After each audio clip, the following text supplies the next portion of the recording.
విశాఖలో ఆందోళన చేస్తున్న చిరు వ్యాపారులను పోలీసులు అరెస్టు చేశారు. జీవీఎంసీ జోన్ 2 కార్యాలయం వద్ద భిక్షాటన చేసి నిరసనలు తెలిపారు. ఈ వీధి వ్యాపారులు చిరు వ్యాపారులకు న్యాయం చేయాలి అంటూ కూడా వారు ప్రభుత్వాన్ని డిమాండ్ చేశారు. చిరు వ్యాపారులకు సిఐటియు మద్దతు తెలిపింది. ఆందోళన చేస్తున్న చిరు వ్యాపారులను అడ్డుకున్నారు పోలీసులు.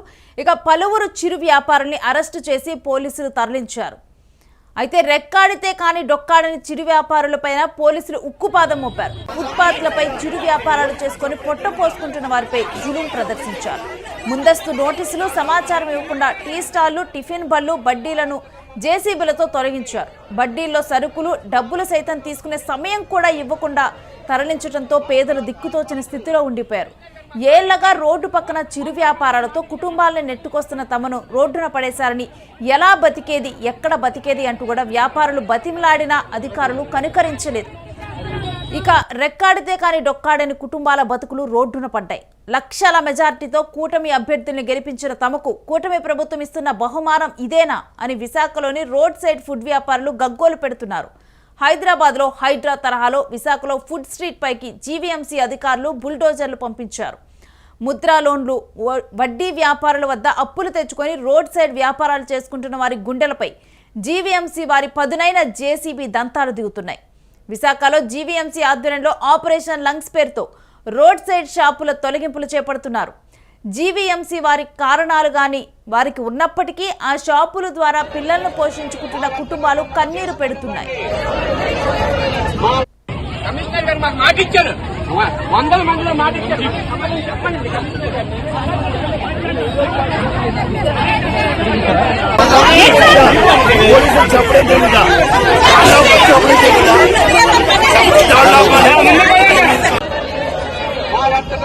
చేసుకోనివ్వండి, మా వర్తకం మమ్మల్ని చేసుకోనివ్వండి.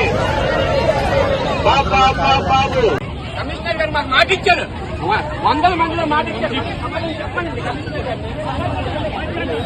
ఇక ముందస్తుగా సమాచారం కూడా ఇవ్వకుండా తమ జీవితాల్ని రోడ్డున పడేశారని కూడా షాపు నిర్వాహకులు తీవ్ర ఆందోళన వ్యక్తం చేస్తున్నారు. మమ్మల్ని రోడ్డుపై పడేస్తున్నారు, మా పట్టుకొట్టడం సూపర్ 6 పథకంలో భాగమా? మీ స్పెషల్ ఫ్లైట్ల ఖర్చు అంతా కూడా ఉండదు మా బతుకులు. ఓట్లు వేసినందుకు మాకు తగిన బుద్ధి చెప్పారు. మేము పిల్లలతో ఎలా బతకాలి? గతంలో ఎప్పుడూ ఇలాంటి ఇబ్బందులు లేవు. స్మార్ట్ సిటీ పేరుతో మా పొట్ట కొడుతున్నారు. అధికారులను బ్రతిమలాడినా వినిపించుకోలేదు.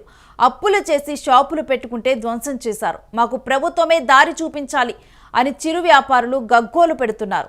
గవర్నమెంట్కు తెలియకుండా ఏమీ జరగదు, మాపై ఇంత పగ ఎందుకు? మా బతుకులు రోడ్డు మీద పడేస్తున్నారు అని మండిపడుతున్నారు చిరు వ్యాపారులు. స్థానికులు, చిరు వ్యాపారులు CM Chandrababu, deputy CM Pawan కళ్యాణ్పై ఆగ్రహం వ్యక్తం చేస్తున్నారు. రోడ్డు పక్కన షాపుల తొలగింపు వీడియోలు సోషల్ మీడియాలో వైరల్గా మారాయి. గత వైసీపీ ప్రభుత్వంలో స్ట్రీట్ ఫుడ్ బిజినెస్ను ప్రోత్సహించి షెల్టర్ల ఏర్పాటుకు దోహదపడిందని, అందుకే గత ప్రభుత్వ జ్ఞాపకాలు ఉండకూడదు అనే జీవీఎంసీ వాటి తొలగింపులకు చర్యలు చేపడుతుందని కొందరు వ్యాపారులు బహిరంగంగానే విమర్శలు చేస్తున్నారు. అయితే ఈ విషయంపై సోషల్ మీడియాలో తీవ్ర వ్యతిరేకత కనిపిస్తోంది.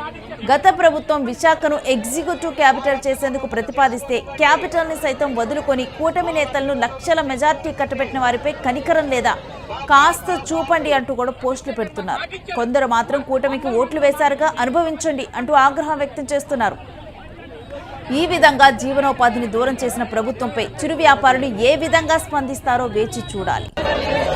మా వర్తకం మమ్మల్ని చేసుకోనివ్వండి, మా వర్తకం మమ్మల్ని చేసుకోనివ్వండి. బాబు కమిషనర్ గారు మాకు మాట ఇచ్చారు, 100 మందిలో మాట ఇచ్చారు.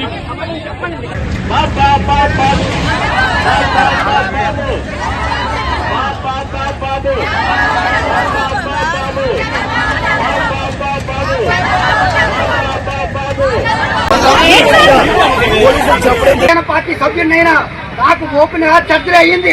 ఈ రోజు నేను పోతే ఆ బతుకేమైపోవాలి చూడండి. అయినా ఇక్కడ మేము తెగించున్నాం. ఒక్కొక్కరు ఎవరైనా పోతే మాకు పార్టీ చంద్రబాబు నాయుడు గారు, పవన్ కళ్యాణ్ గారు సమాధానం చెప్పాలి. చెప్తున్నా, ఇన్ని రోజులు ఈ ఫుడ్ కోర్టు కూటమి ప్రభుత్వానికి కొమ్ము కాసాం. మా కష్టకాలంలో కూడా అప్పుడు వైసీపీ వాళ్ళు ఓపెన్ చేసిన ఇక్కడ అప్పటికే చాలా మంది జనసేన, టీడీపీ వాళ్ళందరూ ఉన్నాం. నేను చూడండి, జనసేన మొన్న ఎలక్షన్లో వంశీకృష్ణ శ్రీనివాస్ గారి గెలుపు కోసం ఇక్కడ ప్రతి ఒక్కరూ పనిచేసాం. ప్రతి ఒక్కరూ ఈరోజు పవన్ కళ్యాణ్ గారికి వెళ్ళాలి, చంద్రబాబు గారికి వెళ్ళాలని మేము పనిచేస్తే ఈరోజు అన్యాయంగా అక్రమంగా పోలీసు వారిని బెటాలియన్ తీసుకొచ్చి వితౌట్ నోటీస్ షాపులు తొలగిస్తారా? నేను ఒక పార్టీ సభ్యుడిగా ఇక్కడ వ్యాపారస్తుడిగా అడుగుతున్నాను. దీన్ని అందరూ ఖండించాలి. ఎట్టి పరిస్థితుల్లో ఊరుకునే ప్రసక్తి లేదు. మాకు న్యాయం జరగాలి.